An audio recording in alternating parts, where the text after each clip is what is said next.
La facilitation comme le co-design interviennent quand il y a un collectif. Ça peut être le collectif de travail dans une entreprise.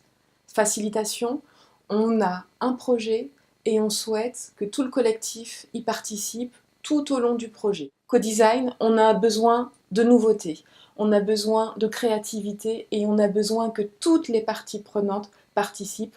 Ça peut être les salariés d'une entreprise, les membres d'une équipe, mais aussi les clients qu'on peut faire intervenir dans ce processus de co-design pour que la solution apportée soit le reflet des idées de chacun. Facilitation et co-design reposent sur des méthodes et sur des outils qui sont utilisés à chaque fois au cas par rapport à une problématique donnée. C'est-à-dire que le facilitateur, comme le co-designer, la première étape, c'est je fais un point avec le client pour savoir de quoi il a besoin et par rapport à ses besoins, je vais aller chercher les outils qui correspondront le mieux pour atteindre son objectif par rapport au groupe qui est concerné. La méthode Lego Serious Play, c'est une technique où les participants vont utiliser des briques Lego pour répondre à des questions posées par l'animateur et au fil de ces questions, on va répondre à une problématique fondamentale pour le groupe.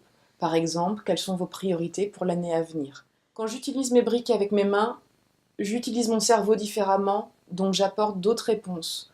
En plus, en utilisant beaucoup moins de langage, on n'a pas des personnes qui tout d'un coup vont monopoliser la parole. Les créations de tout le monde permettent visuellement de rendre compte à chacun de la complexité d'un projet et c'est aussi un très bon système mnémotechnique. Ce qui fait que sur un atelier Lego Serious Play, on a 100% des personnes qui vont participer, donc c'est créatif, c'est ludique, les gens sont impliqués, tout le monde est mis sur un niveau égal, c'est un très bon outil pour amener un groupe à réfléchir ensemble.